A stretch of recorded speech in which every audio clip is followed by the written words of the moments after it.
যারা কৃষ্ণকে হারিয়ে, গোবিন্দকে হারিয়ে সবাই কৃষ্ণ কৃষ্ণ বলে পাগলের মতো কাঁদছে, তাদের এহন দশা দেখে দেবর্ষি নারদের মনে হলো, হে প্রভু তুমি কেমন নিষ্ঠুর, হে সবাইকে কাঁদিয়ে তুমি দ্বারকায় রাজা হয়ে কত সুখে আছো, তুমি তোমার কি একবারও অন্তরে সাড়া দিচ্ছে না? তুমি কি একবারও মনে করতে পারছো না যে বৃন্দাবনবাসী তোমার জন্য কাঁদছে? কি সুখে আছো তুমি সেখানে, সবাইকে কাঁদিয়ে কি সুখ পাচ্ছ তুমি? বেশ, আজ আমিও দেখতে চাই যে তুমি কত সুখে আছো। দেবর্ষি নারদ দেখছে মাতা যশোমতী কাঁদে দিবারাতি, গোপাল হারাইয়া নন্দ উপানন্দ আর যত গোপবৃন্দ বাথানে না যায় কারা। সবাইকে কাঁদতে দেখে দেবর্ষি নারদ বললেন, হে প্রভু বেশ, আজ আমি বুঝেছি তোমাকে যারা ভালোবাসে তাদের এইভাবেই কষ্ট পেতে হয়। নিতাই গৌর হরি বল। এ কথা কিন্তু সত্য মা, ভগবানকে যারা ভালোবাসে তাদের সত্যি কষ্ট পেতে হয়, সেটা সারা জীবন পেতে হয়। তার প্রমাণ শুধু আমাদের মতো সাধারণ জীব নয়, একবার চিন্তা করে দেখুন, কত ভক্তের কথা বলবো সারা জীবন কষ্ট পেল মা সীতা, যার বনবাসে যেতে হলো, আহা নিয়ে চলে গেল, বনবাসে রইল, তারপরে অগ্নি পরীক্ষা হলো, তারপরে আবার তাকে পাতালে চলে যেতে হলো। সুখ পেয়েছিল ভগবানের সহধর্মিণী হয়ে। হরে কৃষ্ণ। চিন্তা করে দেখুন, কষ্টের কোনো সীমা ছিল না। নামাচার্য ছিল ঠাকুর হরিদাস, ভগবানকে ভালোবাসত বলে দিনের পর দিন সমস্ত সাধুগুরু বৈষ্ণবের অবহেলা, লাঞ্ছনা, এমনকি মুসলমান সমাজের কাছে তাকে অনেক অনেক কষ্ট পেতে হয়েছিল, চাবুকের আঘাত সইতে হয়েছিল। বলুন তো মা, যখন সবাই মিলে তাকে চাবুকের আঘাত করছে, অপরাধটা কি ছিল তার? কি অপরাধ ছিল? সে প্রভুকে ভালোবাসতো, এটাই তার অপরাধ। কিন্তু যখন তাকে চাবুকের আঘাত করছিল, তার পাশে কেউ ছিল তাকে বাঁচানোর? কেউ তো ছিল না, কিন্তু একজন ছিল, যার নাম বদনে নিঃশ্বাসে প্রশ্বাসে জপ করছিল, কৃষ্ণ কৃষ্ণ কৃষ্ণ। মা দেবকীর কথা ভাবুন, তার জীবনের কষ্ট। সন্তান ভগবানকে সন্তান রূপে গর্ভে পেয়েছিল বলে তারই দাদা সারা জীবন তাকে কারাগারে বন্দী করে রেখেছিল। কে আছে সুখে ভগবানকে যে ভালোবেসেছেন? কৃষ্ণের প্রিয় সখা সুদামা, চিন্তা করুন, সারা জীবন গাছতলাতে তার সন্তান, তার স্ত্রীকে নিয়ে ঝড় বৃষ্টির মধ্যে দিয়ে জীবন কেটেছে তার, কিন্তু নিঃশ্বাসে প্রশ্বাসে একটাই নাম, কৃষ্ণ কৃষ্ণ কৃষ্ণ। ভেবে দেখুন মা বিষ্ণুপ্রিয়ার কথা। নবদ্বীপে মাত্র 2 বছর ছিলেন প্রভু তার সঙ্গে, সন্ন্যাসী হয়ে চলে যাবার পর থেকে 4 দেওয়ালের মধ্যে নিজেকে বন্দী করে রেখেছিলেন। যার বদন দেখলে প্রভুর ধর্মের বিঘ্ন ঘটে যায়, সেই বদন আমি জগতে আর কাউকে দেখাবো না। কোন রকমে প্রাণ বাঁচিয়ে রাখতেন, কেন? যাতে প্রভুর সেবা করতে পারি। ভক্ত অত সহজ নয় মা, ভক্ত হওয়া অত সহজ নয়। 5 বছরের ছোট্ট শিশু প্রহ্লাদ, তার কি অপরাধ ছিল? সে প্রভুকে ভালোবাসতো বলে নিজের পিতা তাকে কত সাজা দিয়েছে। ভগবান বললেন, যে করে আমার আশ আমি তার করি সর্বনাশ, তথাপিও যে না ছাড়ে আমার পাশ, আমি হই তার দাসানুদাস।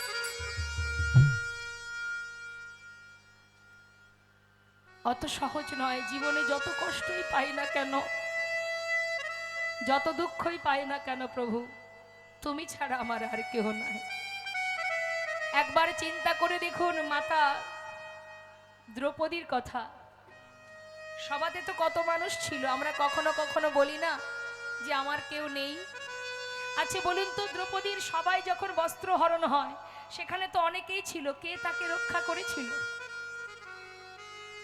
কেউ কি করতে পেরেছিল? কত মানুষই তো ছিল, তার নিজের 5টা স্বামী ছিল, সে তো অর্জুনের কণ্ঠে মালা পরিয়েছিল একজনের সহধর্মিণী হবে বলে, কিন্তু দুর্ভাগ্যবশত তাকে 5 পুরুষের সহধর্মিণী হতে হয়েছিল। শুধু তাই নয়, সভাতে যখন 5 জন স্বামী আছে তা সত্ত্বেও যখন সেই রমণীর বস্ত্র হরণ হয়, এত জন ছিল, এত গুরুজন ছিল, স্বামী ছিল, কেউ তো তাকে রক্ষা করতে আসেনি, একজনই রক্ষা করেছিল রে বল। তাই রক্ষার মালিক একজনই গোমা। তিনি যেমন দুঃখ দেন তেমন আবার রক্ষাও করেন। আর ভগবান তাকেই কষ্ট দেন। কাকে? ভগবান তাকেই কষ্ট দেয় যাকে তিনি নিজের করে ভালোবাসেন। প্রেমময়ী রাধারানী একদিন নয়, 2 দিন নয়, 100 বৎসর কৃষ্ণহারা হয়েছিলেন, কিন্তু তথাপিও কৃষ্ণ ছাড়া আর কিছু জানত না। এটাই হচ্ছে শুদ্ধ প্রেম। আর আমরা একটু আঘাত পেলে, কষ্ট পেলে ভগবানকে ভুলে যাই। তাহলে ভগবানকেই যদি ভুলে যাব, কাকে আশ্রয় করব? জগতে কে আছে যে তাকে আশ্রয় করা যায়? যায় না। আজ দেখুন, দেবর্ষি নারদ বলে উঠলেন, বৃন্দাবনে সবাইকে কাঁদিয়ে তুমি কি সুখে আছো প্রভু? আমি দেবর্ষি নারদ, তুমি কাঁদিয়ে কি সুখ পাচ্ছ আমি গিয়ে দেখতে চাই। সবাই বলে আমি নাকি গন্ডগোলের গোসাই, বলে না বাবা? কোথাও দেখবেন ঝগড়া হলেই নারদের নাম জপ করে, যেন আরো জোরদার হয় ঝগড়াটা। কিন্তু গন্ডগোলটা যে বেশ অনেকদিন আগে থেকে পাকানো থাকে সেটা কিন্তু কেউ ভাবে না, সবই নারদের ঘাড়েই দোষটা পড়ে। তাই নারদ বলছে, সবাই বলে আমি গন্ডগোলের গোসাই, কিন্তু গন্ডগোলটা যে অনেক দিন ধরে পাকানো আছে সেটা কেউ ভাবে না।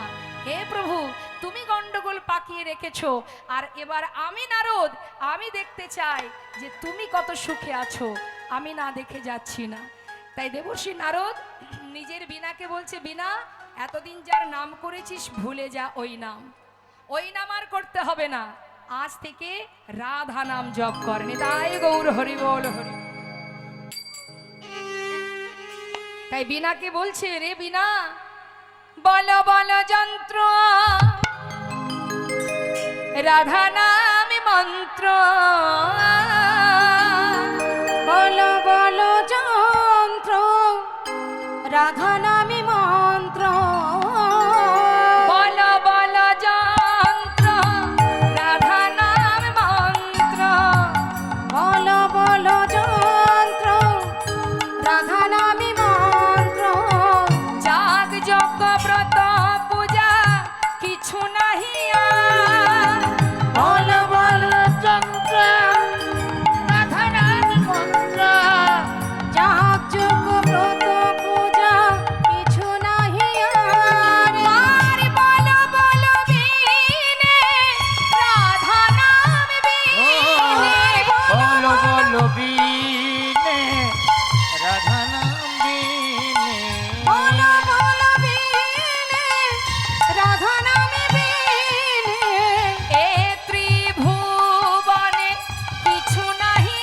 আর, বল বল রাধা নামে মন্ত্র, বল বল যন্ত্র রাধা নামে মন্ত্র, যাগ যজ্ঞ ব্রত পূজা কিছু নাহি আর, যাগে যজ্ঞ পুত পূজা কিছু নাই হিয়া। হরিবল হরিবল। বিনাতে রাধা নাম গাইতে গাইতে দেবর্ষি নারদ এবার যাচ্ছেন দ্বারকা অভিমুখে, দ্বারকার পথে যাচ্ছে আর রাধা নাম গাইতে গাইতে যাচ্ছে। তা আমরাও একবার যাব, যখন গাইবো রাধা নাম।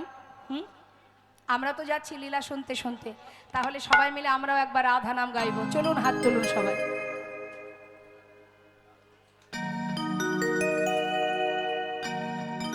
প্রত্যেকে হাত তুলবেন, নাহলে গাইবো না।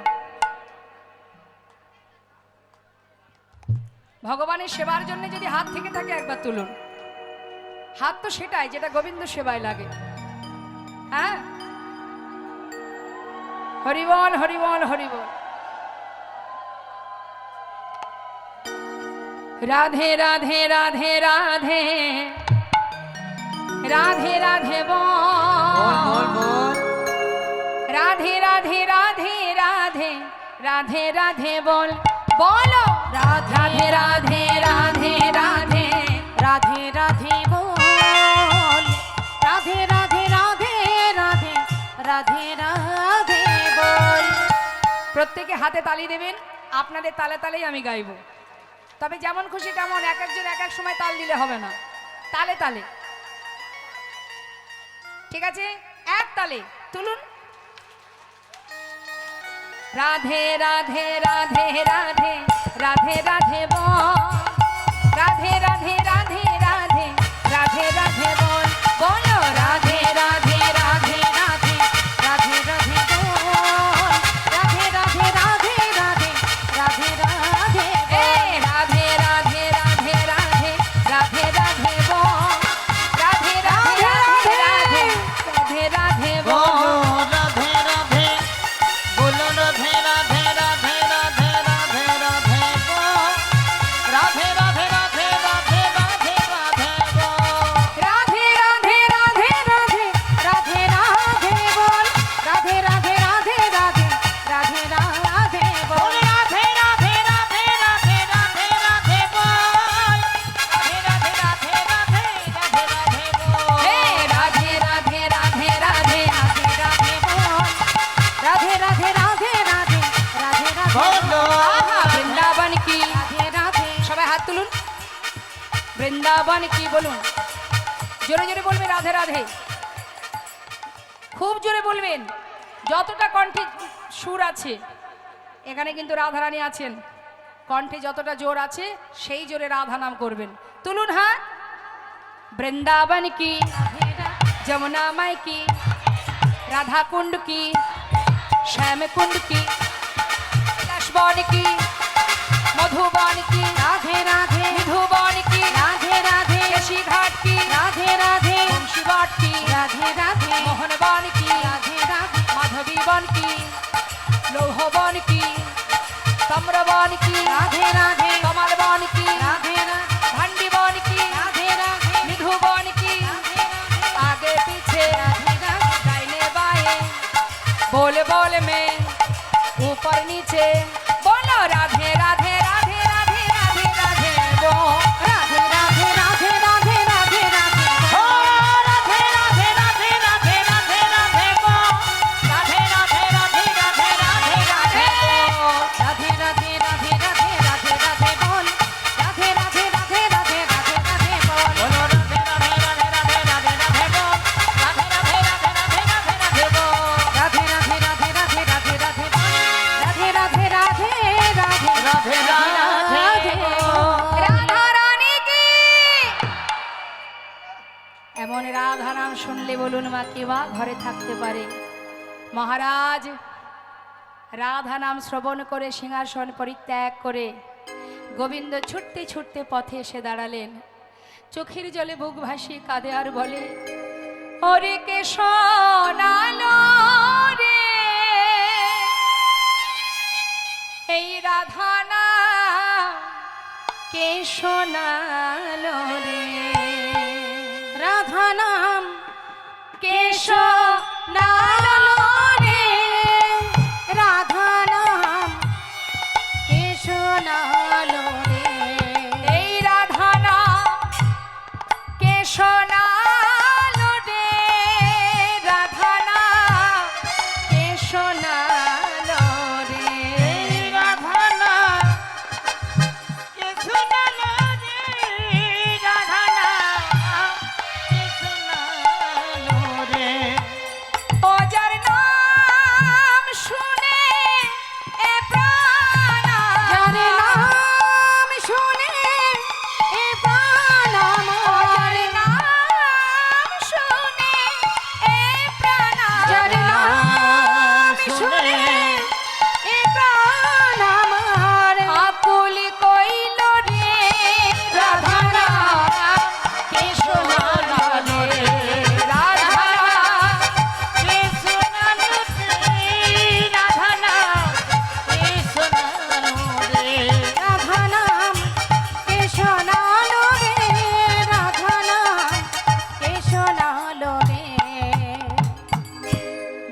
দেবর্ষি নারদকে দর্শন করে ভগবান কৃষ্ণচন্দ্র দেবর্ষির সম্মুখে এসে করজোড়ে বললেন, মণিবর, আজ আমি বুঝতে পেরেছি তুমি বৃন্দাবন থেকে এসেছই যখন, একবার বলো তারা কেমন আছে। দাঁড়াও দাঁড়াও শ্যামনগর, হে গোবিন্দ, সে কেমন আছে না আছে, তারা কিভাবে আছে না আছে তুমি জানো না? যারা তোমাকে এত ভালোবাসে তারা কেমন আছে তুমি জানো না?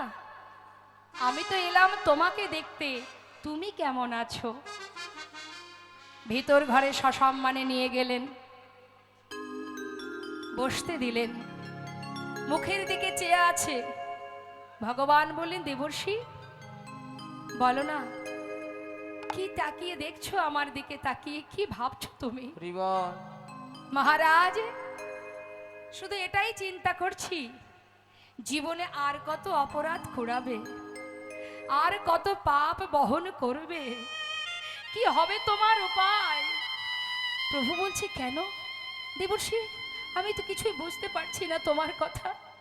মহারাজ, মনে পড়ে কুরুক্ষেত্রের কথা, কত মাকে কাঁদিয়েছ তুমি, কত মায়ের অভিশাপ তোমার মাথার উপর। আজ বৃন্দাবনে সবাই কাঁদছে, সেই কান্না সেই দুঃখ তুমি বুঝবে কি করে? প্রত্যেকটি মানুষের চোখের জলে তোমার জীবনের অভিশাপ হয়ে দাঁড়াচ্ছে। আর কত কাঁদাবে তুমি? এবার তো তুমি কৃপা করো, তোমার অপরাধ খণ্ডন করো। তুমি কি করে করব আমি, কি করার আছে আমার? প্রভু যেই না এমন কথা বলেছে, দেবর্ষি নারদ ভাবলেন, এই তো সুযোগ, এই সুযোগটা কাজে লাগিয়ে সমস্ত বৃন্দাবনবাসীকে আমি দ্বারকায় নিয়ে আসব, সবার সঙ্গে প্রভুর মিলন করাবার জন্য। তাই তিনি বললেন, মহারাজ, রাজার অপরাধ খণ্ডনের একটাই উপায়, সেটা হলো যজ্ঞ করতে হবে। এটা শুধু মহারাজ তোমার ক্ষেত্রে নয়, যুগে যুগে হয়ে আসছে, যুগে যুগে এটাই হয়ে আসছে। যেমন ত্রেতায় রামের রাজা ছিল, অশ্বমের যজ্ঞ কইল। ত্রেতায় রামের রাজা ছিল, অশ্বমের যজ্ঞ কইল। ত্রেতায় রামের রাজা ছিল, অশ্বমের যজ্ঞ কইল। দানব্রত যজ্ঞ হবে এবে, মহারাজ দানব্রত যজ্ঞ হবে এবে।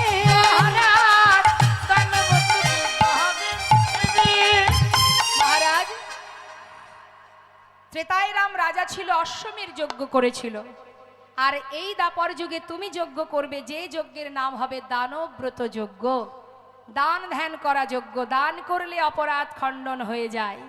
বেশ, তাই হবে। কিন্তু দেবর্ষি, এই যে যজ্ঞ আমি করব, যজ্ঞের নিয়মাবলী কি আছে সবই শিখিয়ে দেব মহারাজ।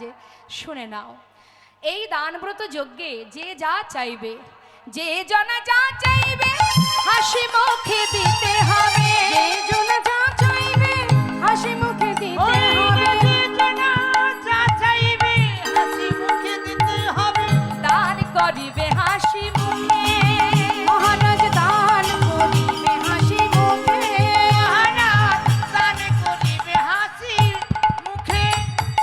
শুধু তাই নয়, প্রত্যেকে যা চাইবে সে তো দিতেই হবে। দেবার সময় যেন মুখটা শুকিয়ে না যায়। আমাদের হয় না মা, ইচ্ছা নেই দেবার, তাও দিতে হবে, মনে মনে রাগও হয়, দিয়ে ফেললাম, আহা কি ক্ষতি হয়ে গেল আমার। কিন্তু ধর্মীয় কাজে কৃপণতা করা যাবে না, ধর্মীয় কাজে কৃপণতা করলে হবে না। উদার মনোভাব নিয়ে তোমাকে উজাড় করে সবাইকে সেবা দিতে হবে, দান করতে হবে। আর দান করবার পর যদি তোমার সবই শেষ হয়ে যায়, তারপরেও মন খারাপ করলে হবে না। তারপরে কি করবে মহারাজ? তারপরে আরো কাজ আছে। দান দেবার পর দেখবে অনেকের অহংকার জন্মায়। আমি এতগুলো বস্ত্র দান করেছি, আমি কম্বল দান করেছি, আমি অন্ন দান করেছি। দান করার পরে অহংকার আসে না আমাদের মধ্যে? আহা কি অহংকার, যেন সব আমি করেছি, ভগবান দিয়েছে তাই তুমি করেছো। তোমার স্বীকৃতি কি? তোমার কর্মফল ভালো ছিল তাই প্রভুর কৃপায় তুমি পেয়েছো।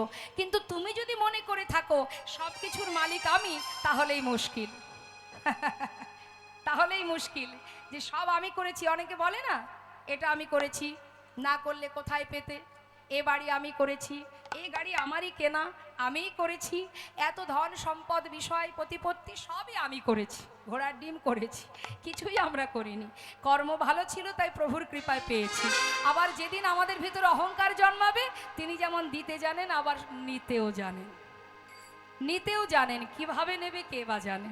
হ্যাঁ, হরিবাসরে দান করতে গেলে দেখবেন গ্রামে গ্রামে পাড়ায় পাড়ায় চাঁদা তুলতে গেলে কারোর বাড়ি যদি 50 টাকা চাঁদা নেওয়া হয়, পাশের বাড়িতে গিয়ে যদি বলা হয় যে মাতাজি তোমার তো যা হোক কিছু তো প্রভু দিয়েছেন, তুমি 100 টাকা দেবে, সে কিন্তু 10 কথা শুনিয়ে দেয়।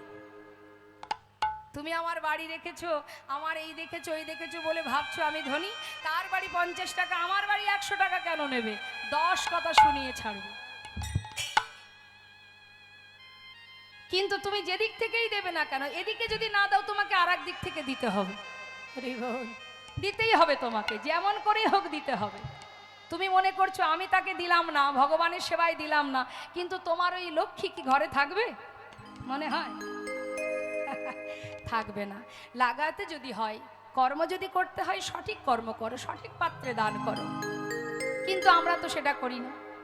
কি হলো, ভগবান বললেন তুই দিচ্ছিস না তো, দান করছিস না তো, আজ তুই সব পেয়েছিস, এর পরের জন্মে তোকে এমন করে পাঠাবো, হরি বল, তোকে দাঁড়ে দাঁড়ে ভিক্ষা করে 2 পয়সা পাবি, তাতে সংসার চালাতে হবে, বুঝবি ঠেলা।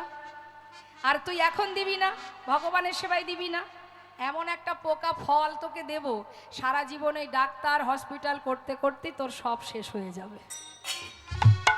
তার প্রমাণ আছে বাবা। আমি কুচবিহারে এক জায়গায় গিয়েছিলাম প্রোগ্রামে, সেখানকার কমিটিরা দুঃখ করে বলছে জানেন দিদি, ভক্তের বাড়িতে ভিক্ষায় গেলে প্রেসক্রিপশন দেখিয়ে দেয়, দেখো দেখো কত টাকা খরচ হয়েছে, এত হরিবাসরে দেব কি করে চাঁদা, প্রেসক্রিপশনটা দেখাচ্ছে, কারণ এত টাকা খরচ হয়েছে রোগ ব্যাধির পিছনে, এখন তোমাকে যে চাঁদা দেব তোমাকে বেশি দিতে পারবো না, অল্প স্বল্প নিয়ে যাও। তাহলে একদিক থেকে না একদিক থেকে তার অর্থ যাবেই যাবে, যেদিক থেকেই যাক না কেন। তাহলে আমাদের চিন্তা করতে হবে, অর্থ যেমন লক্ষ্মী তো চঞ্চলা, সে তো ঘরে থাকবে না, অর্থাৎ দিতে যদি হয়, করতেই যদি হয়, সঠিক কর্ম করব, সঠিক পাত্রে দেব, তাহলে একটু হলেও একটু তো স্বীকৃতি পাবো, প্রভুর কৃপা পাবো, যাওয়ার পথ পরিষ্কার হবে। তাই গৌর হরিবল, গৌর হরি।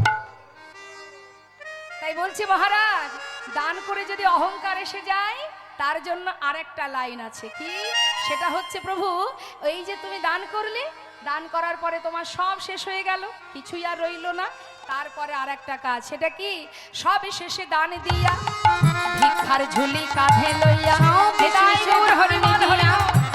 ঝুলি কাঁধে মহারাজ সব শেষে দান দিয়া, সব শেষে দান দিয়া, ভিক্ষার ঝুলি কাঁধে লইয়া, ভিক্ষা মেগে খাবে মন সুখে, মহারাজ ভিক্ষা মেগে খাবে মন সুখে, মহারাজ ভিক্ষা মেগে খাবে মন সুখে।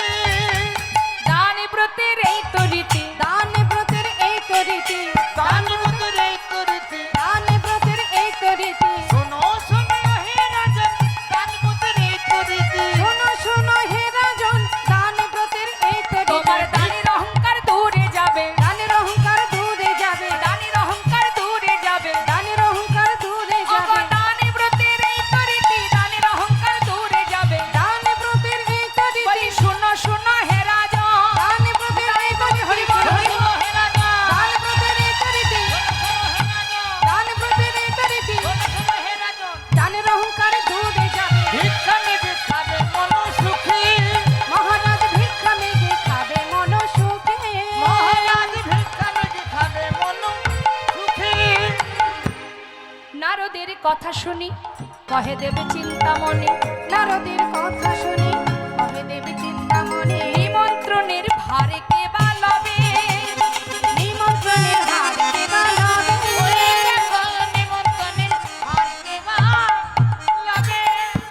চিন্তা করে বলছে গোবিন্দ সবই মানলাম তোমার কথা, তা নিমন্ত্রণের ভারটা কে নেবে, কে নেবে, কার উপরে দেব দায়িত্ব?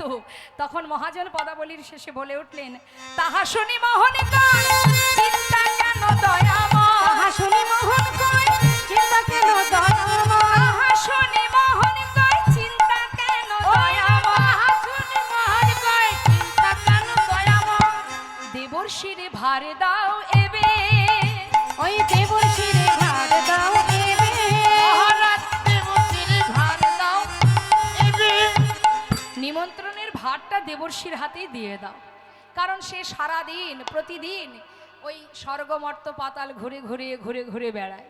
তা যে এত ঘোরাঘুরি করে 365 দিন চারিদিকে ঘুরে ঘুরে বেড়ায়, তা তার তো সব অলিগলি চেনা, তাই না? আর তার গাড়িটা কি ঢেকি, যদি সরু গলি হয় তাও চলে যাবে। তা দেরি না করে তার কাছে দায়িত্বটা দিয়ে দাও, সেই নিমন্ত্রণের দায়িত্ব নেবে। ভগবান নিমন্ত্রণ পত্র লিখলেন, স্বর্গমর্ত পাতাল গুরুজন, গুরুর নিমন্ত্রণ হলো। নিমন্ত্রণ পত্র লিখে এবার বলরামের হাতে দিয়ে বললে, দাদা দেখো তো ঠিক আছে কিনা। এখন দাদা বললেন, ভাই তুই তো সব জায়গার পত্র লিখেছিস, বৃন্দাবনের পত্র কেন লিখিসনি? গোবিন্দ বললেন, দাদা তুমি এমন কথা বলবে আমি জানি, আপনজনকে কখনো কেউ পত্র দেয় না, নিজের মানুষকে কেউ পত্র দেয়। আমি বৃন্দাবনের পত্র সেই কারণেই লিখিনি দাদা। আজ আমি দেখতে চাই, নিমন্ত্রণ করলে সবাই আসে, আর বিনা নিমন্ত্রণে কারা আসে? যারা নিজের জন হয়। আমিও দেখতে চাই বৃন্দাবনে খবর পাওয়া মাত্রই আমাকে কে দেখতে আসে। যে আমার কাছে আসবে আমি জানবো সেই হলো আমার একমাত্র আপনজন। তাই গৌর হরি হরি। তাই পত্র লিখলো না বৃন্দাবনবাসীর জন্য, সেই দুঃখ করেছিলেন সখাগণ এবং রাধারানীর অষ্টসখী। দেখেছিস রায়, সবার জন্য পত্র লিখলো, সবাই পেল পত্র, আমাদের জন্য করলো না, কোনো পত্র দিল না। রাধারানী বলেছিলেন, সখী দুঃখ করছিস কেন? আমরা তো তার নিজের জন, আমাদেরকে সে কেন পত্র দেবে বল? হরি বল হরি বল। কেমন প্রেম দেখুন মা। স্বর্গমত্ত পাতালে নিমন্ত্রণ করে গোবিন্দ, আহা দেবর্ষি নারদ সে কি করলো? চিন্তা করছে, নিমন্ত্রণ তো সব জায়গায় হলো, বৃন্দাবনবাসীর জন্য পত্র লেখেনি, ঠিক আছে, খবর দিতে তো আর বাধা নেই, যাই একবার খবরটা দিয়ে আসি। আর এদিকে ভগবান বিশ্বকর্মাকে স্মরণ করে প্রভাস নদীর তীরে যজ্ঞের আয়োজন করবার সমস্ত বন্দোবস্ত শুরু করে দিলেন। আর দেবর্ষি নারদ এলেন বৃন্দাবনে যশোমতী মায়ের অঙ্গনে। মা আমার অচৈতন্য হয়ে পড়ে আছে, যেন হঠাৎ শুনতে পেল নূপুরের রুনুঝুনু। বলে উঠল, কে রে, তুই কি আমার গোপাল এলি? নূপুরের রুনুঝুনু শব্দ শোনা যায়, আমি তো চোখে ভালো দেখতে পাই না, তুই কে? দেবর্ষি নারদ বললেন, মা আমি দ্বারকা থেকে এসেছি, আমি দেবর্ষি। ও দেবর্ষি, আমার গোপাল কেমন আছে? সে ভালো আছে মা, সে অনেক ভালো আছে। আমি কেন এসেছি জানো? তোমার পুত্র প্রভাস নদীর তীরে যজ্ঞ করছে, তাই তুমি দেরি করো না মা, শিগগিরই যাও, সবাইকে নিমন্ত্রণ করেছে, তোমাদেরও জানিয়ে গেলাম, শিগগিরই গুছিয়ে নিয়ে যাত্রা করো। স্বর্গমর্ত পাতাল সব জায়গায় নিমন্ত্রণ করার শেষে বৃন্দাবনে নিমন্ত্রণ। আর বৃন্দাবনে যখন নিমন্ত্রণ হচ্ছে মা, তার আগেই কিন্তু অন্যান্য স্বর্গমর্ত পাতালের যত ভক্ত তারা সবাই আগে যাত্রা করেছে, খবর পাওয়া মাত্রই যাত্রা করেছে। অবশেষে খবর পেয়েছে বৃন্দাবনবাসী, তাদের যেতে দেরি হচ্ছে। এদিকে দেবর্ষি নারদ বৃন্দাবনে সবাইকে ডেকে ডেকে এই বার্তা দিচ্ছে। এমন সময় ললিতা, বিশাখা, রাধারানী, ক্ষণে চৈতন্য ক্ষণে অচৈতন্য চিৎকার করে বলে উঠলেন, রাধে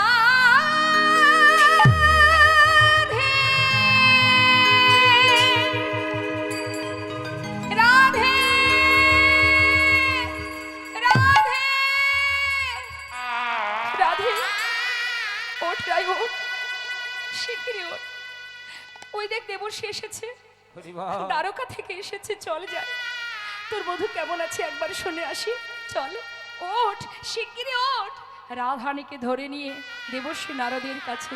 দেবর্ষি বলছে, তোমরা কেঁদো না, সে ভালো আছে, তারা ভালো আছে, তারা যজ্ঞ করছে, তোমাদের কাছে এসেছি সেই বার্তা নিয়ে, তোমরা যে যা পারো তাড়াতাড়ি যাত্রা করো। শোনো শোনো, প্রভাসেতে যজ্ঞ করে কৃষ্ণ বলরাম, প্রভাসেতে যজ্ঞ করে কৃষ্ণ বলরাম, প্রভাসেতে দেখো, প্রভাসেতে যজ্ঞ করে কৃষ্ণ বলরাম। সেই যজ্ঞের সংবাদ দিতে আমি নারদ যে এলাম, সেই এই যজ্ঞের সংবাদ দিতে নারদ যজ্ঞের সংবাদ দিতে আমি নারদ যে এলাম। সেই যজ্ঞের সংবাদ দিতে নারদ যে এলাম। একে, তোমরা যাবে নাকি? যাও যাও প্রভাসের তীরে যাও, যাও যাও প্রভাসের তীরে যাও, যাও যাও প্রভাসের তীরে যাও, তোরা যাও যাও প্রবাসের তীরে ও যাও। গো আর বিলম্ব করো না গো, যাও যাও প্রভাসের তীরে যাও। আর বিলম্ব করো না গো, যাও যাও প্রভাসের তীরে যাও। সেই যোগে সংবাদ দিতে নারদ যে এলাম। সেই যজ্ঞের সংবাদ দিতে নারদ যে এলাম। যাও আর দেরি করো না। রাধারানী যখনই খবর পেল যে প্রভাসের তীরে যজ্ঞ করছে, মনের আনন্দে রাধারানী মনস্থির করলেন, আমি আর বৃন্দাবনে থাকবো না। যে বৃন্দাবনে আমার বধূ নেই, যে বৃন্দাবনে আর কোনো লীলা হয় না, সে বৃন্দাবনে আমি আর থাকবো না, আমার বধূর দেশে চলে যাব। তাই রাধারানী আমার এই যজ্ঞের খবর পেয়ে ঘর থেকে যাত্রা করেছে। যজ্ঞ বার্তা পেয়ে যাত্রা করিলেন রায়, আয় বালা গো। যোগবাতা পেজাতা চলিলেন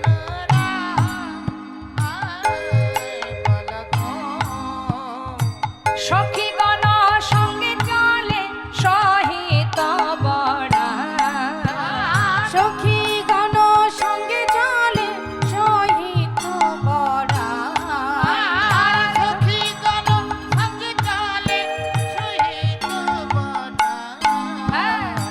যোগবার্তা পেয়ে যাত্রা করিলেন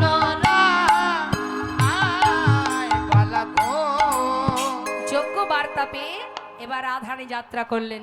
আর যেই না যাত্রা করেছে, কোথায় ছিল কালস্য কুটিলা ননদিনী?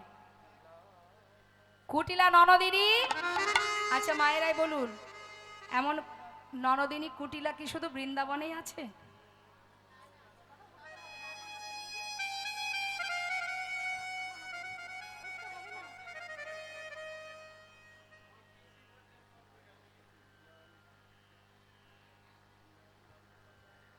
সন্তান মাতা পিতার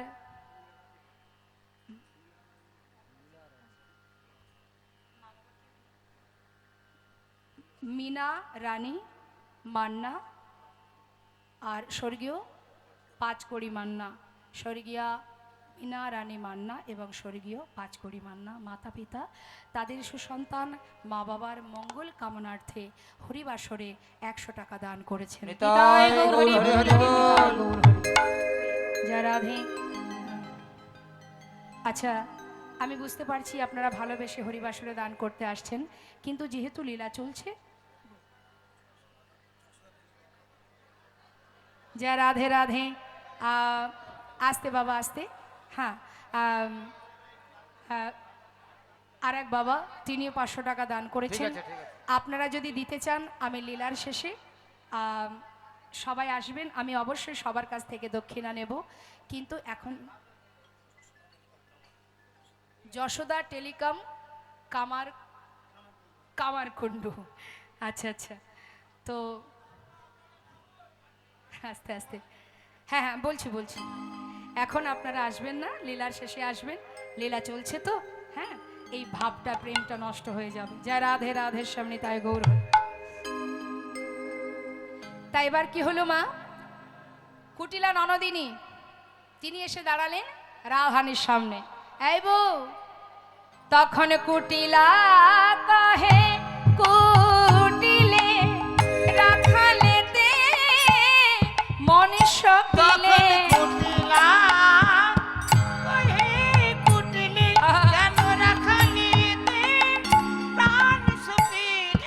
চিরকালে তোর এই বউ কলঙ্ক গেল, অল রাধিল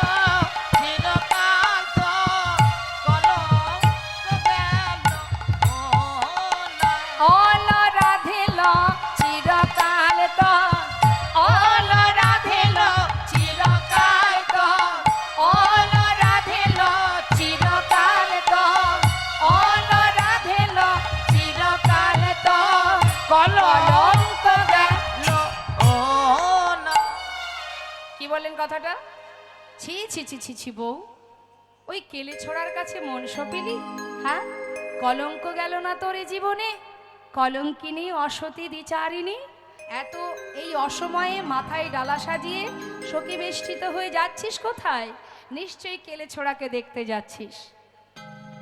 তবে শুনে নে, আমি তোর ননদিনী কুটিলা, অত সহজে ছাড়ার পাত্রী আমি নই। চুপচাপ এখানে দাঁড়িয়ে থাক, আমি দাদাকে একবার ডেকে নিয়ে আসি। আমি তো দাদাকে বললেই দাদা মানে না, কেন জানি না। দাদাকে নিশ্চয়ই কোনো শিকড় পাকড় খাওয়িয়েছিস, না হলে তোর কথায় উঠে বসে কেন? আজ হাতে নাতে প্রমাণ দেব আমি। কুটিলা রেগে গিয়ে এবার চললেন আয়ানের কাছে। দাদা, ও দাদা, আমি তো কথা বললি তোমার রাগ হয়। তুমি তো মায়ের পূজা নিয়েই ব্যস্ত থাকো, বউটা কোথায় যায় না যায় একটু খোঁজ খবর রাখবে না?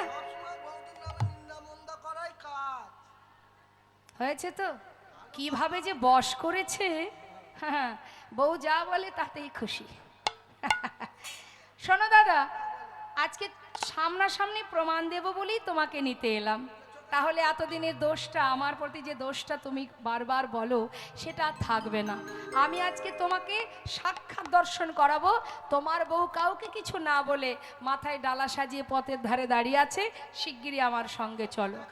হ্যাঁ, দেখাতে পারবো। তাহলে আর দেরি কেন, একটু দাঁড়া। আয়ান কি করেছে মা? ছুটে গিয়ে মায়ের হাত থেকে ওষিটা নিয়েছে। ক্রোধেতে আয়ান হয়ে কম্পমান, ক্রোধেতে আয়ান হয়ে কম্পমান, ক্রোধেতে আয়ান হয়ে কম্পমান, ওষি তুলে নিল হাতে।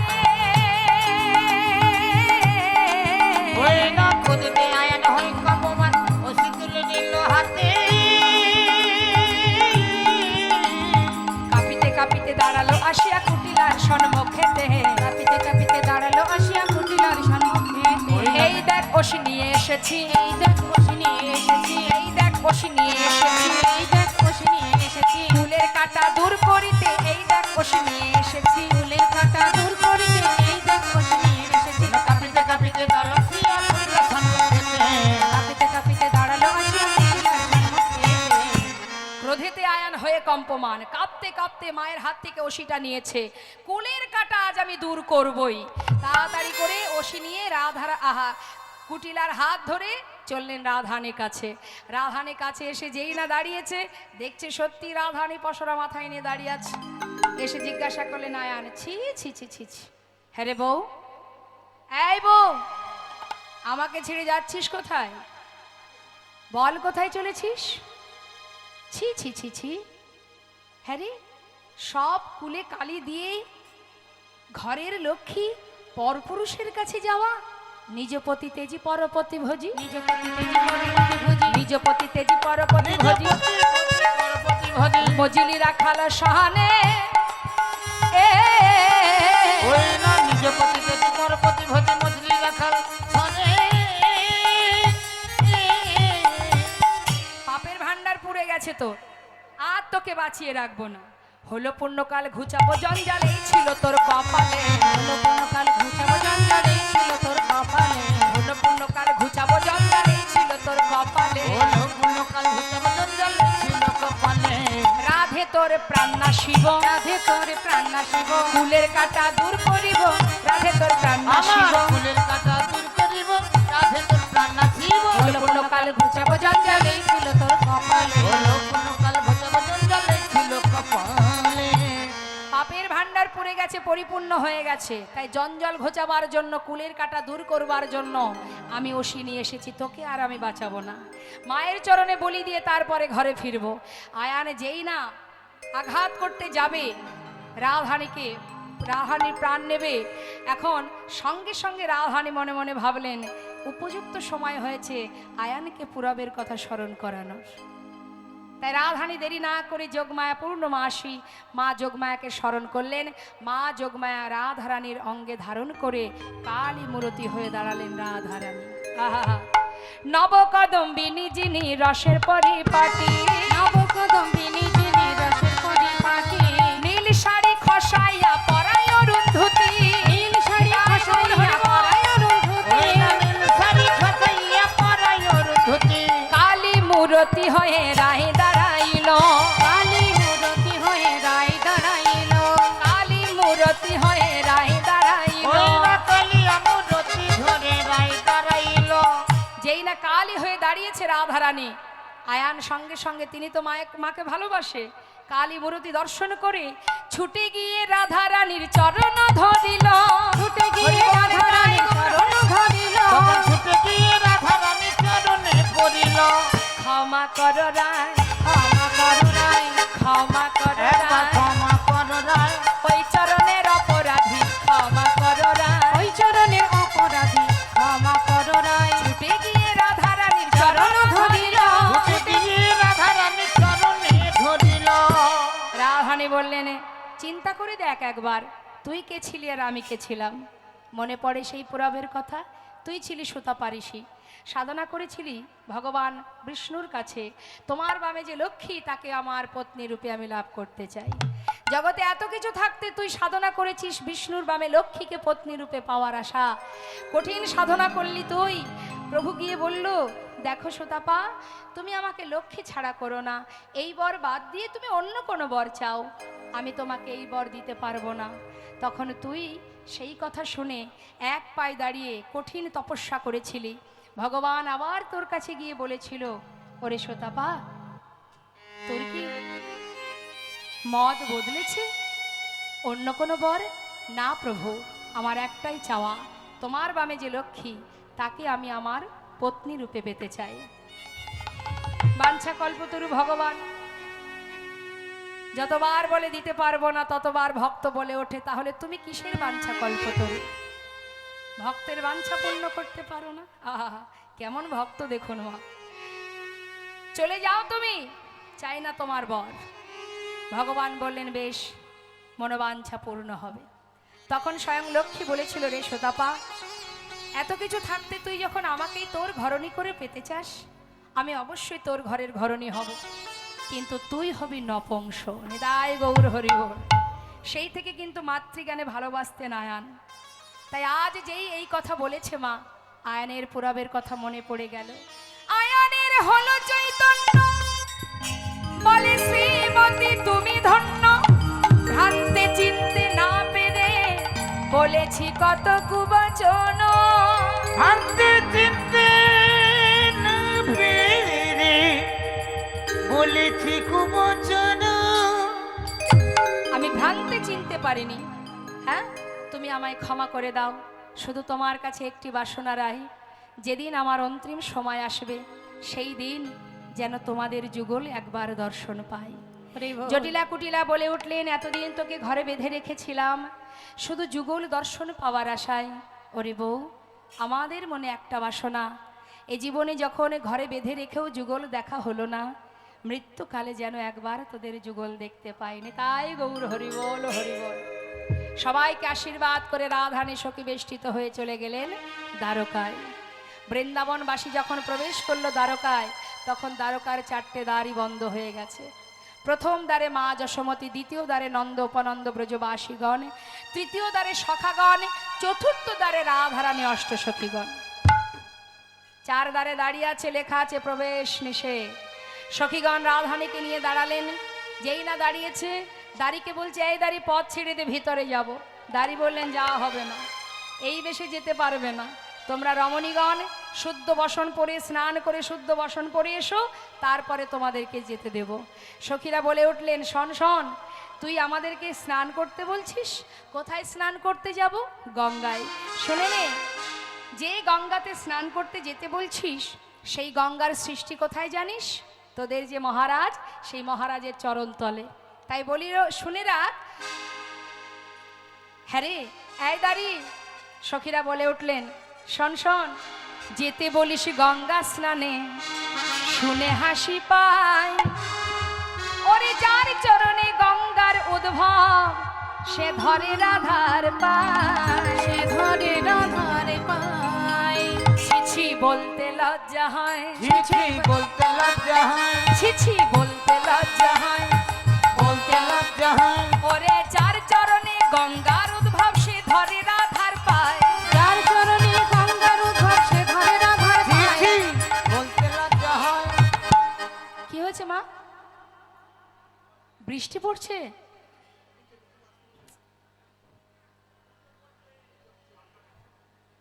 খুব জোরে হচ্ছে কি? আচ্ছা কি করবেন বলুন, যতটুকু সম্ভব একটু দাঁড়িয়ে আস্বাদন করুন। তখন বলে উঠলেন সখীগণ, হ্যাঁ রে রায়, এই দাড়িগণ বলে কি রে? সখীরা তো কম নয় মা, বলে উঠলেন, দাড়ি, তোমাদের রাজাকে গিয়ে বলো যে দ্বারে গুরুদেব এসেছে, তাকে যেন সসম্মানে বরণ করে ঘরে নিয়ে যায়। বলগা যা তোর রাজারে, রাজগুরু এসেছে দ্বারে। বলগা যা তো রাজা রে, রাজগুরু এসেছে দ্বারে। পায়ে ধরে নিয়ে যেতে বল, ওহে দাড়ি। পায়ে ধরে নিয়ে যেতে বল, ওরে দাড়ি। কিসের যোগ্য কাহারে রে, কিসের যোগ্য করে ও রে, সে কেমন যোগ্য করে রে। কেমন যোগ্য করে রে। গুরু বিনা তোদের রাজা কেমন যোগ্য করে রে। হইলা গুরু বিনা তোদের রাজা কেমন যোগ্য করে রে। পায়ে ধরে নিয়ে যেতে বল, ওহে দাঁড়ে। হইলা পায়ে ধরে নিয়ে যেতে বল, ওরে দাড়ি। দাঁড়িয়ে একবার রাধারানীর দিকে তাকাচ্ছে, আর একবার মহারাজের কথা ভাবছে যে আমাদের যে রাজা, এত বড় রাজ্যের যিনি রাজা, তার গুরু কি না এই রমণী? মুখের দিকে তাকিয়ে আছে। সখীরা বলছে, হা করে দেখছিস কি? গিয়ে বল তোদের রাজাকে যেন পায়ে ধরে তার গুরুকে নিয়ে যায়। গুরু ছাড়া কি যোগ্য হয় রে? যা যা যা, দেরি করিস না। আর এদিকে সখাগণ তারা যে দ্বারে দাঁড়িয়ে আছে, কানায় কানায় বলে বন্ধু সখা বলে ডাকছে, একবার দেখা দে ভাই। তুই কি জানিস না বৃন্দাবনে যে আর ভালো লাগে না, তুই না থাকলে সে আনন্দ কোথায় পাবো রে? একবার দেখা দি, এত বড় রাজ্যে রাজা হয়েছিস তুই, আমাদের কথা কি ভুলে গেছিস? আহা, সখাগণ কাঁদছে। আর একজন এসে দাঁড়িয়েছে, মা যশোমতী। মা যশোমতী আমার, তিনি দ্বারে এসে পাগলিনীর বেশ মা, অঙ্গের বসন খুলে গড়াগড়ি যায় ধোলায়। পাগলিনীর ন্যায় কত আশা নিয়ে আজ গোপালকে দেখবে বলে ব্রজবাসীর কাছ থেকে একটু একটু করে ননি মাখন চেয়ে আজ সেই ননি মাখনটুকু নিয়ে এসেছে আজ দ্বারকায়। দাড়িকে বলছে, দাড়ি আমি একটু ভিতরে যাব, যেতে দে না। দাড়ি বলছে, এখন তো আর যাওয়া হবে না, দেখছো না কি লেখা আছে, প্রবেশ নিষেধ। আর তো যাওয়া যাবে না, যজ্ঞ শুরু হয়ে গেছে, আর যাওয়া যাবে না। হ্যাঁ রে, আমাকে যে যেতেই হবে, একটি বার ভিতরে যেতে দে। আমার গোপাল এত বড় যজ্ঞ করছে। তোমার গোপাল? কে তোমার গোপাল? ওরে, তোদের যে রাজা, সেই তো আমার গোপাল। অট্টহাসি হাসছে দোয়ারপাল। আরে, আমাদের রাজার মা হবে রাজমাতা, এমন কাঙালিনী কেন হতে যাবে? বুড়িমা, নিশ্চয়ই বেশ কিছুদিন হয়েছে না খেতে পেয়ে এমন পাগলের মতো বকছো। আরে শোনো শোনো, ওই দূরে গিয়ে বসো, এখানে বারবার গোল করো না, ঝামেলা করো না, দূরে গিয়ে বসো। আমাদের মহারাজের যজ্ঞ শেষ হলে যখন দ্বারে এসে দান ধ্যান করবে, তোমার যা খুশি তুমি মহারাজের কাছে চেয়ে নিও। আমাদের মহারাজ বড় দয়াল। মা বললেন, দেখ দাঁড়ি, মায়ের কাছে মূল্যবান ধন হলো তার সন্তান। হরি বল। আমার কাছে কোনো কিছুরই অভাব নেই রে, শুধু আমার সন্তান আমার কাছে নেই। জানিস, তার জন্য কাঁদতে কাঁদতে না আমি অন্ধ হয়ে গেছি, চোখে ভালো দেখতে পাই না, কিন্তু বড় আশা নিজের পুত্রকে একবার দেখব। তাই কত কষ্ট করে সেই বৃন্দাবনে থেকে দ্বারকায় এলাম। ওরে দাঁড়ি, আমার গোপাল কতদিন ননি মাখন খায়নি, সে অনাহারে দিন কাটাচ্ছে, একবার যেতে দে না। আহ, কেন বারবার বিরক্ত করছো? বললাম না এখন ভিতরে প্রবেশ করা যাবে না। বারবার যদি বিরক্ত করো, আমি কিন্তু তোমাকে চাবুক দিয়ে আঘাত করব। মা বললেন, মারবি তো মার, যত খুশি মার, কিন্তু তবুও বলবো, তোর হাতে ধরি, তোর পায়ে পড়ি, একবার আমায় যেতে দে, একটি বার যেতে দে। আমার গোপাল যে না খেয়ে আছে, একবারে যেতে দে। কোনো কথাই না শুনে দাঁড়িয়ে দেখছে, তো কোনো কথাই শুনছে না, বিরক্ত করছে। চাবুক নিয়ে আঘাত করতে শুরু করলেন। যতবার তার অঙ্গে চাবুকের আঘাত পড়ছে, ততবার মা চিৎকার করে গোপাল গোপাল বলে ডাকছে, গোপাল রে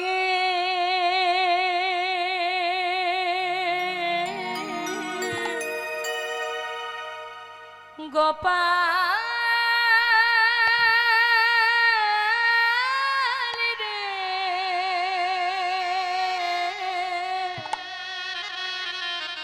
সাড়া দে গোপাল সাড়া দে, গোপাল রে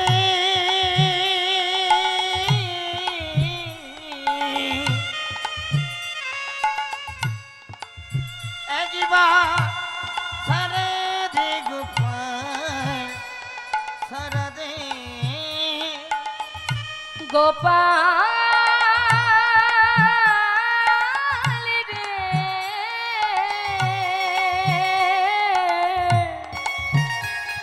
ওরে সাড়া দে গোপাল সাড়া দে, গোপাল রে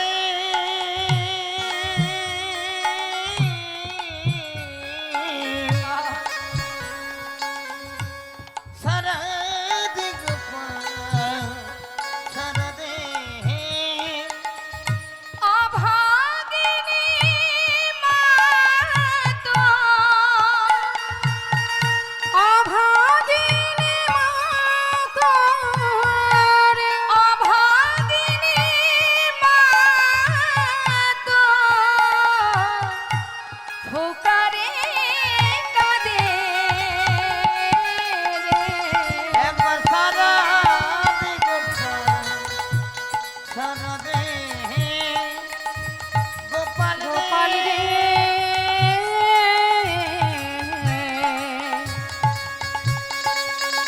সাড়া দে গোপাল সাড়া দে, কাঙালিনী বলে কি দিবি না সাড়া,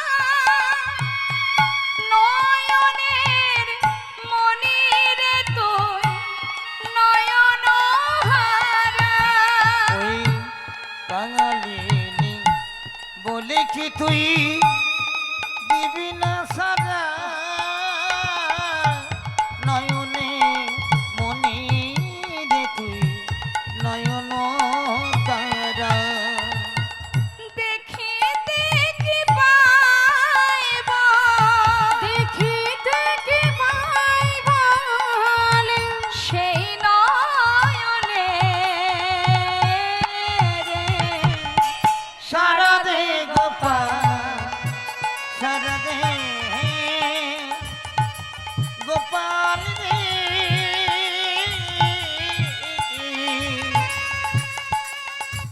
সারা দে গোপাল সারা দে, যে বাঁশি বাজিয়েছিলি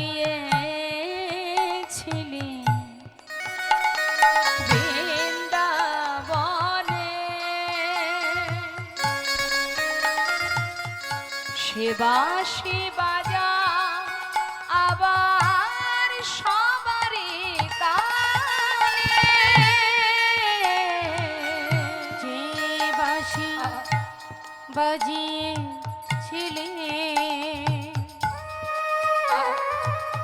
বৃন্দাবনে, সে বাঁশি বাজাও আবার সবারই কানে, ওরে গোপাল রে, ওরে আমার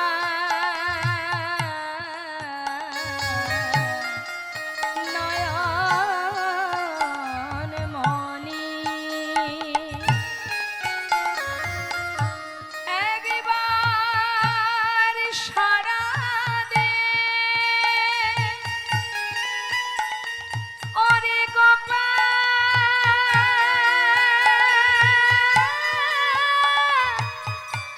গোপাল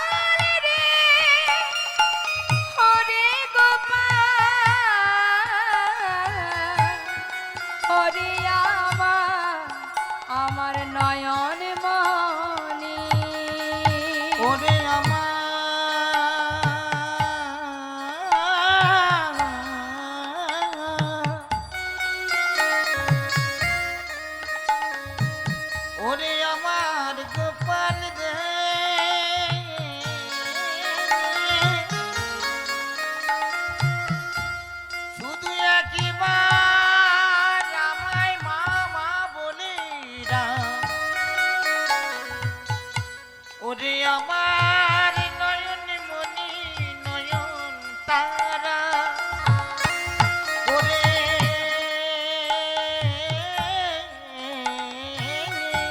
হরি বল। গোপাল রে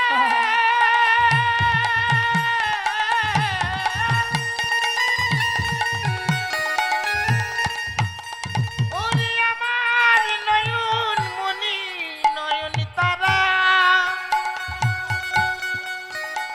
শুধু একবার দেখা দে গোপাল রে ওরে আমার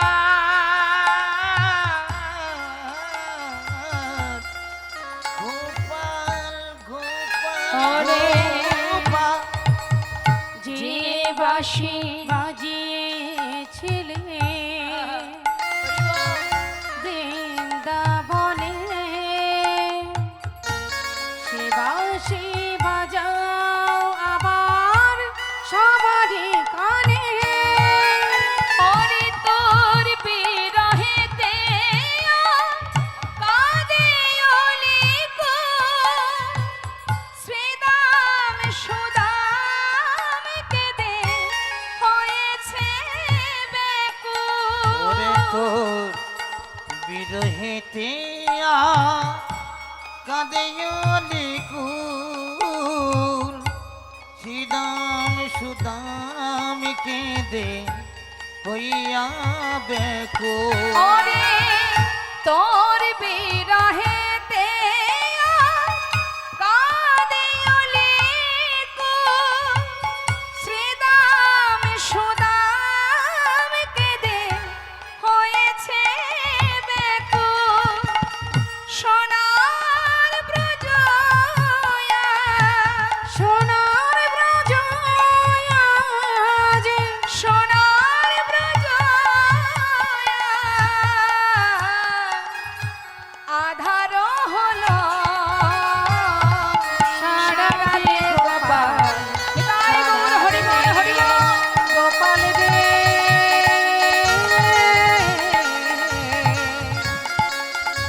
সারা দে গোপাল সারা দে গোপালে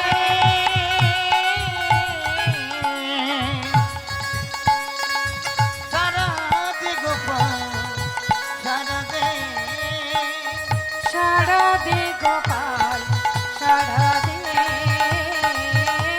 সারা দে গোপাল সারা দে মা কাছ, মা যদি কাঁদে সন্তানের তো অন্তরে সাড়া দেবে। জলের ঝাড়ি নিয়ে পূর্ণ আহুতি দেওয়ার পর জলের ঝাড়ি নিয়ে যখন গোবিন্দ চারিপাশে ঘুরছে, হঠাৎ মায়ের কান্না শুনতে পেল। বলাই দাদাকে বলে উঠলেন, দাদা আমার মা কাঁদছে দ্বারে এসে, প্রহরী তাকে চাবুকের আঘাত করছে দাদা, আমি আর থাকতে পারছি না, এবার আমাকে যেতে হবে। বলরাম বলছে, হ্যারি কানা, মা কি করে আসবে, মা তো এখানে আসতে পারবে না। দাদা মা এসেছে, মা গোপাল গোপাল বলে কাঁদছে, দাঁড়ি তাকে প্রহার করছে, এবার আমায় যেতে হবে দাদা। সেই জলের ঝাড়ি ফেলে দিয়ে ছুটতে ছুটতে গোবিন্দ চললেন চার দ্বারে বৃন্দাবনবাসীকে দর্শন দেওয়ার জন্য। ছুটছে চারটে রূপ ধারণ করে। মহাজন পদাবলিতে লিখছেন, দেখো দেখো বাঞ্ছা কল্পতরু ভগবান সকলে বাঞ্ছা পুরাবে বলে, কল্পতরু ভগবান সকলে বাঞ্ছা পুরাবে বলে কল্পতরু ভগবান সকলে। আজ আসছে, এক একজন এক এক ভাবে দেখছে। সখ্য প্রেমে সখা গান দেখিতে পাইল, সখ্য প্রেমে সখা গান দেখিতে পাইল, ভাই কানাই বলে কাঁধে তুলে নিল, ভাই কানাই বলে কাঁধে তুলে নিল, ভাই কানাই বলে কাঁধে তুলে নিল।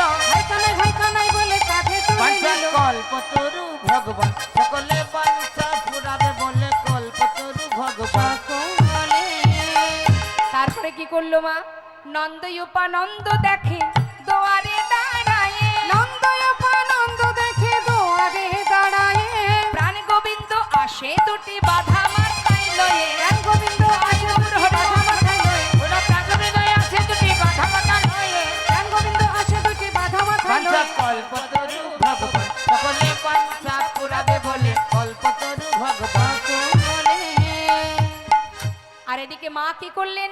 গোপাল ছুটতে ছুটতে আসছে, গোবিন্দ ছুটে এসে কি করলেন? আজ মা দেখছে কি, আহা বাৎসল্য ভাবেতে গেল ওই মা যশোদার কোলে। বাৎসল্য ভাবেতে গেল মা যশোদার কোলে। মায়ের কোলে যেই না গেছে, মা কি করছেন? ক্ষীর স্বর্ণ বনি দেয় গোপালের বদনে, ক্ষীর স্বর্ণ বনি ধরে বদনে বদনে, ক্ষীর স্বর্ণ বনি দেয় গোপালের বদনে, ক্ষীর স্বর্ণ বনি দেয় গোপালের বাঞ্ছা বদনে। কল্পতরু ভগবান সকলে বাঞ্ছা পুরাবে বলে কল্পতরু ভগবান সকলে মা গোপালকে সেবা দিচ্ছে, দ্বারপাল দেখে অবাক, সর্বনাশ! একজন কাঙালিনী ভিখারিনী, তার কোলে মহারাজ বসে ননি সেবা করছে, এ কি করে মা হতে পারে? আমাদের মহারাজের মা তো মাতা দেবকী, ইনি কি করে মা হবেন? বার্তাটা দিয়ে এলো কোথায়? না, চলে গেল মা দেবকীর কাছে। মা দেবকী খবর পেয়ে ছুটতে ছুটতে এলেন, এসে এবার মা যশোমতীর কোল থেকে গোপালকে হাত ধরে টানছে আর বলছে, আমার কৃষ্ণ, আমার সন্তান, আমার পুত্র। আর মা যশোমতী গোপালকে চেপে ধরে বলছো, আমার কানাই, আমার সন্তান, আমার গোপাল। এখন দ্বারকাবাসীও তো চিন্তায় পড়ে গেল, সত্যি তাহলে মাকে? তারাও বলতে চাইলেন, বলতে লাগলেন যে দেখো, তোমরা দুই মায়ে যদি এক সন্তানকে এইভাবে টানাটানি করো, আমাদের মধ্যেও তো চিন্তা বেঁধে যায়। তাই আমাদের এই কৌতূহল, আমাদের চিন্তাটাকে আমরা পরিষ্কার করতে চাই। দুই মাকে পরীক্ষা দিতে হবে, প্রকৃত মাকে সেটা আমরা দেখতে চাই না। তাই গৌর হরি বল। এখন মা দেবকী তো নিশ্চিত যে আমি কারাগারে সন্তানকে জন্ম দিয়েছি, অর্থাৎ আমি তার মা। মা দেবকী বললেন, আমি আগে পরীক্ষা দিয়ে দিই, কারণ আমি জানি আমার সন্তান, সে আমারই পুত্র, আমি তাকে গর্ভে ধারণ করেছিলাম, এর জন্য আবার পরীক্ষার কি বা প্রয়োজন? বেশ, তোমাদেরকে প্রমাণ দেওয়ার জন্য আমি অবশ্যই পরীক্ষা দেব। এটা কিন্তু সম্পূর্ণটাই মা, তার ভিতরে আত্ম অহংকার, তাই অহংকারে বশীভূত হয়ে মা দেবকী পরীক্ষা দেবেন। এখন নিয়মটা কি? পরীক্ষায় শতবস্ত্র পরপর টানানো হবে, 100টা বস্ত্র টানানো হবে। এই শতবস্ত্রের একদিকে থাকবে দুই মা, একদিকে থাকবে গোপাল। যে মা তার স্তনদুগ্ধ শতবস্ত্র ভেদ করে গোবিন্দের শ্রীবদনে দিতে পারবে, সেই হচ্ছেন গোপালের প্রকৃত মা। হ্যাঁ, আমরা প্রমাণ করে দেবো সেই প্রকৃত মা। মা দেবকী বললেন, বেশ, আমি প্রমাণ দেব। এবার মা কি করলেন? তাড়াতাড়ি করে পরীক্ষায় দাঁড়িয়ে গর্বে দেবকী সস্তন ধরে, গরবে দেবকী সস্তন ধরে, গর্বে দেবকী সস্তন ধরে, গর্বে দৈবকী সস্তন ধরে, প্রথম বসন ভেদি না করে, প্রথম বসন ভেদে না করে, প্রথম বসন ভেদি না না করে, প্রথমে বচন ভেদ না করে, ভেদ হলো না, ভেদ হলো না, ভেদ হলো না, ভেদ হলো না, প্রথম বসন ভেদ হলো না, প্রথমে বচন ভেদ হলো না, প্রথম বসন ভেদি না করে, প্রথম বসন ভেদে না করে। হলো না? একটা বস্ত্র ভেদ হলো না, শত বস্ত্র পড়ে থাক। মা দেবকী অবাক হলেন, কেন আমি দিতে পারলাম না? আমি তো তাকে জন্ম দিয়েছি, আমি কেন আমার স্তনদুগ্ধ গোপালের বদনে দিতে পারলাম না? সবাই দ্বারকাবাসী বললেন, মা তোমার পরীক্ষা হয়ে গেছে, এবার মা যশোমতীর পরীক্ষা। মা যশোমতী দাঁড়ালেন, তিনি বললেন, গোপাল, মনে মনে, এটাই হচ্ছে ভক্তি। মা মনে মনে বললেন, কি বললেন? গোপাল, সমাজের কাছে যদি আমি হেরে যাই পরীক্ষায়, সবাই জানবে আমি তোর মা নই, কিন্তু আমি তো জানবো যে তুই একমাত্র আমার সন্তান, তুই আমার কানাই, তুই আমার গোপাল। তাই মা আমার চোখের জলে কাঁদছেন, বুক ভাসিয়ে কাঁদছেন, আর পরীক্ষায় দাঁড়িয়ে তিনি গোপালকে চিৎকার করে ডাকছেন, গোপাল গোপাল গোপাল বলি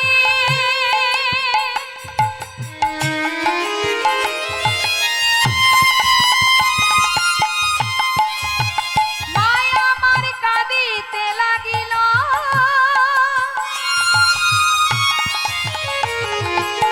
শত বস্ত্র ভেদ করে দুগ্ধ বদনে পড়িল। তাই গৌর হরি বল বলে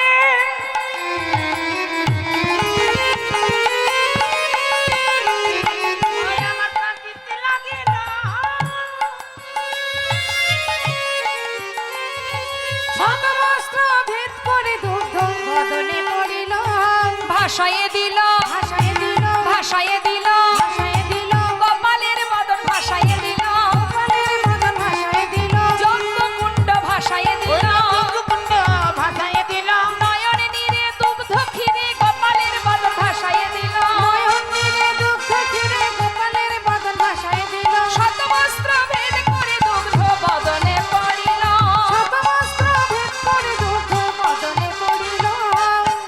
তাহলে প্রকৃত মা কে হলো? মা দেবকে জিজ্ঞাসা করলেন, তবে আমি তোকে জন্ম দিলাম, আমি কেন দুগ্ধ দিতে পারলাম না? বলে উঠলেন গোবিন্দ, ভেবে দেখো মা পুরবের কথা। তুমি ছিলে রাম অবতারে মাতা কৈকেয়ী, আমার মাতা কৌশল্যা পিতার আদেশ মতো 14 বৎসরের জন্য বনে যাবার কালে এক বাটি দুগ্ধ এনেছিল। তুমি সেই দুগ্ধ আমাকে খেতে দেবে না বলে ফেলে দিয়েছিলে। শুধু তাই নয় মা, ফিরে আসবার পর 14 বৎসর পরে তুমি আমাকে বলেছিলে, রাম আমি যে অন্যায় করেছি তোর প্রতি, বাবা কথা দে এই জন্মে তোর মা হতে পারিনি, তাই পরের জন্মে আমি যেন সন্তান রূপে আমার গর্ভে তোকে ধারণ করতে পারি। আমি কথা দিয়েছিলাম মা, তাই হবে। আমি এসেওছি তোমার গর্ভে। তুমি কারাগারে আমাকে জন্ম দিলে, জন্ম দেওয়া মাত্রই কংসের ভয়ে পিতার মাথায় করে আমাকে গোকুলে পাঠিয়ে দিলে। সেদিনও তুমি আমাকে একটু হলেও দুগ্ধ পান করাওনি, তাহলে আজ কেন দুগ্ধ পান করব? আর এই যে মা যশোমতী, তার দুগ্ধ কেন পান করলাম? তিনি ছিলেন সেই ধরা সতী, বৈষ্ণব রূপে গিয়েছিলাম তার গৃহে। তিনি তার বৈষ্ণব সেবার জন্য কারোর ঘরে এক মুষ্টি তণ্ডুল না পেয়ে এক মুদি দোকানে নিজের একটি স্তনের বিনিময়ে তণ্ডুল ধার করে ভিক্ষা করে আমাদের বৈষ্ণব সেবা দিয়েছিল।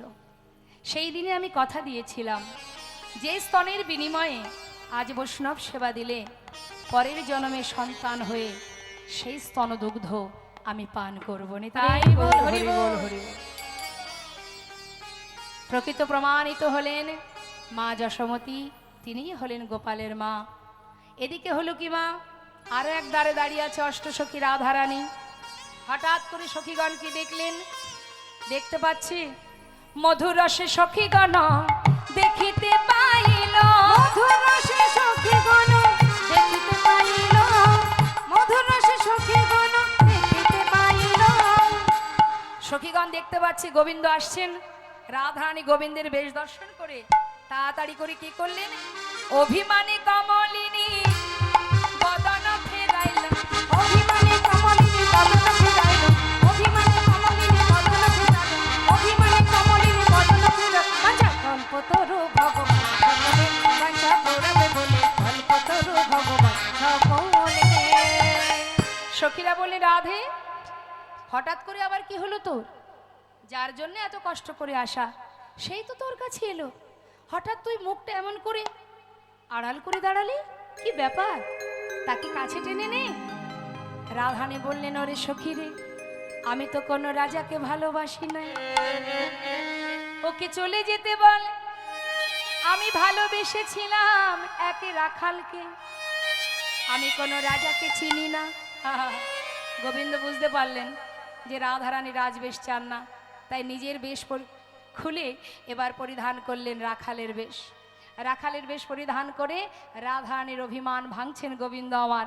তাড়াতাড়ি করে হাতে ধরে পাশে বসিয়ে এবার গোবিন্দ কি করছেন? সেবা দিচ্ছেন। মহাজন বললেন, দেখো দেখো, তরাতরি করে ধরে বসাইল বামে, তরাতরি করে ধরে বসাইল বামে, তরাতরি করে ধরে বসাইল বামে, করা করে করে ধরে বসাইল বামে, নিজ বসনে মোছাইল রাই মুখ ঘামে, নিজ বসনে মোছাইল রাই মুখ ঘামে, নিজ বসনে বসাইল রাই মুখ ঘামে, নিজ বসনে মোছাইল রাই মুখ ঘামে। বাঞ্ছা কল্পতরু ভগবান সকলে, বাঞ্ছা পুরাবে বলে কল্পতরু ভগবান সকলে।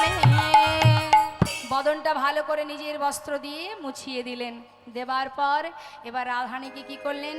ভাঙিয়া চূড়ার ফুল চরণ পূজা করে, ভাঙিয়া চূড়ার ফুল চরণ পূজা করে, ভাঙিয়া চূড়ার ফুল চরণ পূজা করে, ভাঙিয়া চূড়ার ফুল